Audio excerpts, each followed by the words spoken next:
Bonjour YouTube, bienvenue sur ma chaîne. On se retrouve aujourd'hui donc pour une nouvelle vidéo. Aujourd'hui, j'ai l'honneur de vous présenter et j'en suis particulièrement enchanté parce que c'est quelque chose d'assez rare. C'est pas très commun sur les pas de tir et en plus c'est un modèle assez rare, du moins en France. J'ai l'honneur de vous présenter une carabine donc en calibre 22 long rifle. Cette carabine, c'est la Marlin Glenfield modèle 60. Donc, il s'agit d'une carabine semi-automatique en calibre 22 long rifle avec un magasin tubulaire de 18 cartouches.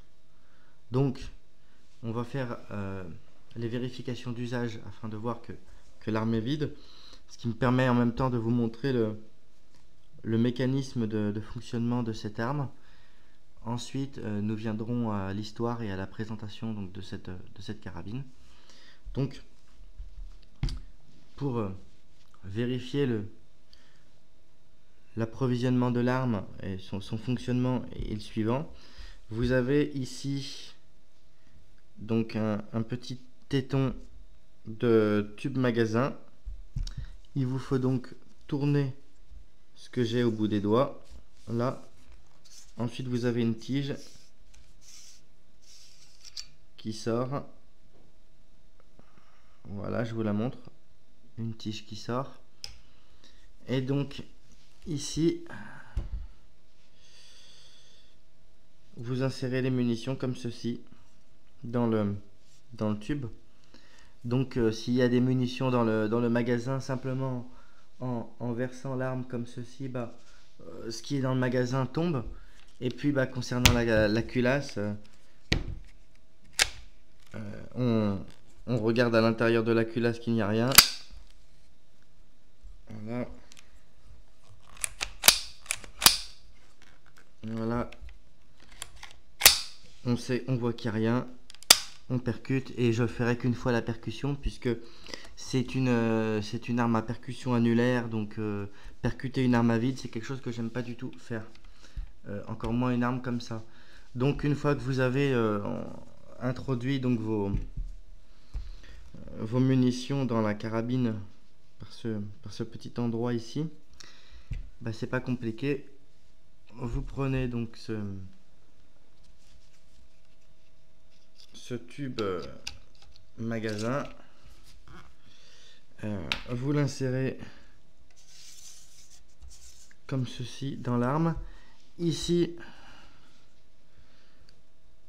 vous avez un petit picot, donc vous rentrez le petit picot là, vous rentrez le petit picot ici, vous tournez le magasin et voilà, l'arme est donc prête à, après vous armez la culasse et puis allons-y gaiement. Donc la carabine que je vous présente celle-ci est une carabine 18 coups, d'accord. Donc c'est un modèle qui a été construit avant les années 1980. On va maintenant passer à la présentation de cette carabine et je vais vous expliquer. Donc, pour vous parler de la carabine Marlin modèle 60, je dois au préalable vous parler de la carabine Marlin modèle 99. La carabine Marlin modèle 60, comme son nom l'indique, elle est sortie en 1960. En revanche, la carabine précédente, Marlin modèle 99, n'est pas sortie en 1999. Donc en 1959, il y a eu le prototype de cette carabine là, qui était la Marlin modèle 1999. Excusez-moi, la Marlin modèle 99. D'accord?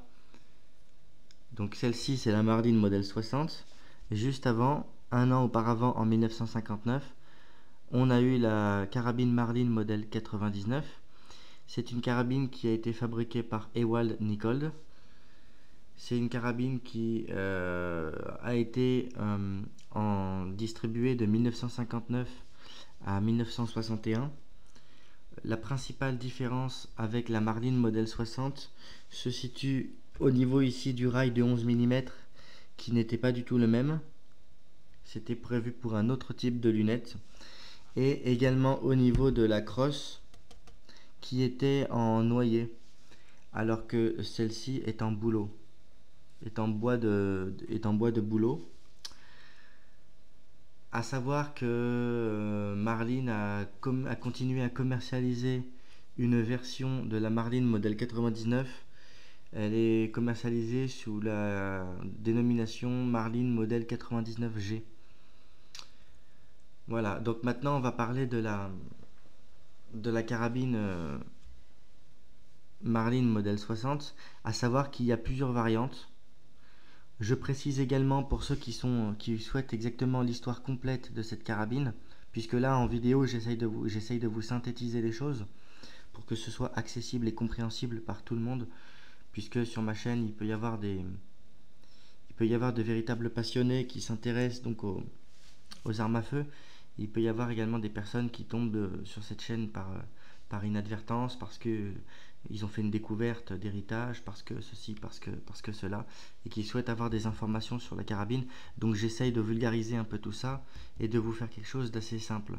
Donc pour ceux qui veulent l'histoire complète de cette carabine, vous retrouverez tout dans la description. D'accord ? Je vous ai mis l'intégrale dans la description. Donc pour simplifier les choses, cette carabine Marlin modèle 60 a eu donc plusieurs variantes. Je vous ai tout expliqué. Mais on va parler plus précisément de celle-ci maintenant, de celle que j'ai entre les mains. Donc, c'est une carabine qui a été produite en 1960 jusqu'à nos jours. Elle est encore produite aujourd'hui. La firme Marlin Firearm Company, qui se situe à North Haven dans le Connecticut, considère cette arme, la considère comme équivalente quasiment à la Ruger 10-22. Alors, bon, il y a quand même des différences, mais cette arme était très populaire aux États-Unis. Il y a deux versions de cette carabine, et dans cette vidéo je vais vous apprendre à les différencier. Il y a une version qui est construite avant 1980 et il y a une version qui a été construite après 1980. Alors, comment les différencier? La version construite avant 1980, c'est celle que je tiens entre les mains. Cette carabine, elle a un magasin de 18 coups qui va, on peut le reconnaître, on peut le voir, qui va jusqu'au bout du canon. Ce qui fait d'ailleurs qu'on ne peut pas mettre de silencieux sur cette carabine parce que il n'y a pas la place. Regardez, vous voyez, il n'y aurait pas la place pour mettre un silencieux. Donc elle a un magasin de 18 coups et elle a un gros défaut, c'est qu'elle n'a pas d'arrêteur de culasse, ce qui fait que quand vous faites du tir avec cette arme, il est impératif de compter vos coups, sans quoi à chaque série de tirs vous allez faire un tir à vide, et un tir à vide plus un tir à vide plus un tir à vide, c'est une carabine à percussion annulaire, ça nique les percuteurs de cette arme. Alors l'avantage, c'est que la majorité des carabines Marlin modèle 60 ont une rétrocompatibilité des pièces, c'est-à-dire que de variante à autre, les pièces comme le percuteur, le marteau sont compatibles, mais je vous conseille quand même d'éviter de niquer le percuteur. Niquer ce genre de pièces, c'est toujours compliqué, d'autant que c'est pas chez tous les armuriers qu'on va trouver des pièces de ce genre d'engin. C'est trouvable malgré tout, mais bon, ouais, si on peut éviter de niquer le percuteur, c'est quand même mieux. Donc ça implique automatiquement de compter vos coups. Ouais, c'est chiant, mais il n'y a pas d'autre solution. Donc la carabine produite avant 1980, elle n'a pas d'arrêteur de culasse. Elle a également, comme je vous ai dit, un tube magasin de 17 coups qui va jusqu'au bout de l'arme. La version construite après 1980 a un arrêteur de culasse, d'accord, mais pour se conformer à la législation fédérale sur les fusils d'assaut semi-automatiques de New Jersey, elle a un magasin qui fait que 15 coups, Ce qui fait qu'on peut le reconnaître parce que le magasin ne va pas jusqu'au bout du canon. D'accord? À savoir qu'il y a une exception qui confirme la règle. Eh bah oui, tant qu'à faire. En 1985 a été produite une carabine Marlin modèle 60 avec un magasin qui va jusqu'au bout du canon et donc un arrêteur de culasse et une carabine à 18 coups. Mais c'est des modèles qui sont extrêmement rares et c'est des modèles apparemment qui sont extrêmement recherchés.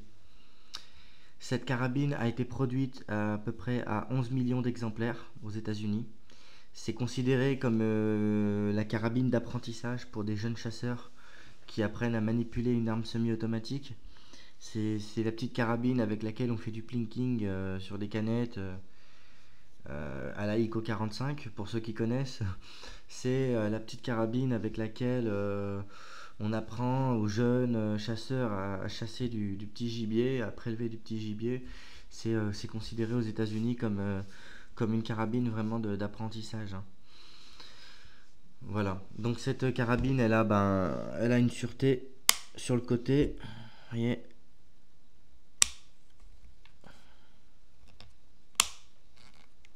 Sûreté.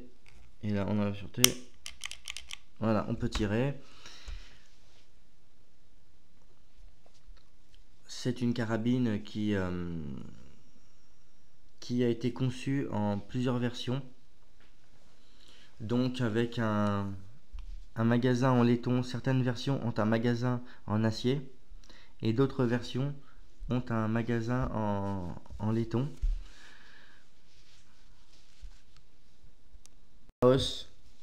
On a une hausse de type Winchester. Voilà. Donc, à savoir que à partir du moment où vous voyez cette vidéo, la semaine suivante sortira le banc d'essai de la carabine. D'accord? Donc, à partir du moment où vous voyez cette vidéo, vous patientez une semaine et apparaîtra le banc d'essai donc de la carabine. On a une hausse de type Winchester. On a un guidon ouvert, comme ça. Moi personnellement, je suis pas très fan, je préfère les guidons en tunnel, mais bon, c'est comme ça. On va trouver une variante, notamment de cette carabine, qui est la Marlin modèle 795. C'est exactement la même chose que cette carabine, mais elle a un chargeur amovible qui se situe en dessous de la carabine. Concernant le canon, la firme Marlin Firearm Company utilise la technologie Rifling Micro Groove, excusez-moi pour mon anglais, et c'est un canon à 16 rayures. À savoir que cette carabine, elle a été produite par Remington Arms à Mayfield, Kentucky. Et au tout début, elle était produite par la firme Marlin, donc qui se situe à North Haven, dans le Connecticut. Cette carabine est pourvue d'un rail de 11 mm qui permet le montage d'une optique d'aide à la visée. D'ailleurs, quand on fera l'essai au stand, on va mettre une lunette pour faire des essais.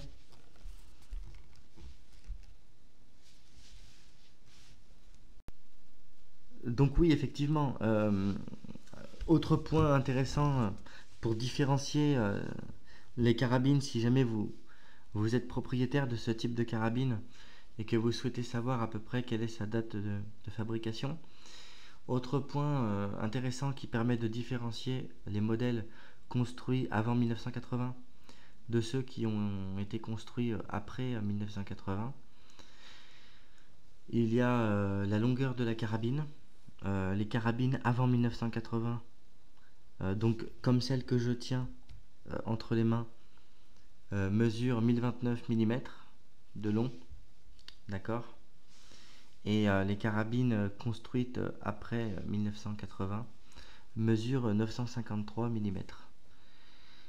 Ça fait passer globalement en pouces, si on parle en pouces, la carabine de 40 pouces à peu près 37,5 pouces. Voilà. À savoir également concernant le canon, pour revenir sur le canon, que comme je vous avais expliqué, après les années 80, les magasins ont été réduits, mais dans les années 2000, euh, le canon a été également réduit. Puisque les magasins étaient réduits, on va dire, on va faire à peu près approximativement, on va dire que là, voilà, c'est fini à 15 cartouches. On imagine que le magasin s'arrête ici. Il restait toute cette longueur-là de canon, vous voyez.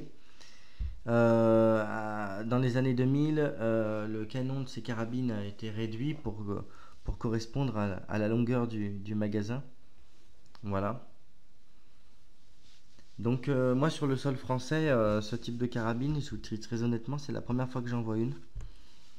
Voilà. Je dis pas qu'il n'y en a pas d'autres, hein. Si, il y en a forcément d'autres. Cette carabine, elle n'est pas arrivée toute seule sur ses petites pattes. Mais c'est pas quelque chose de très courant que l'on peut voir. Et ça me semblait intéressant de vous en faire une présentation en français. Voilà. Qu'est-ce que je peux ajouter de plus? Pas grand-chose. J'espère que cette vidéo vous aura plu. Si vous avez des questions, vous n'hésitez pas dans la section commentaires ou bien vous envoyer un mail. J'espère donc que cette vidéo vous aura plu. Je vous en souhaite un très bon visionnage. On se retrouve la semaine prochaine pour la présentation du banc d'essai. Moi je vous dis du coup à la semaine prochaine. Je vous souhaite une bonne semaine et selon la formule consacrée, bon tir!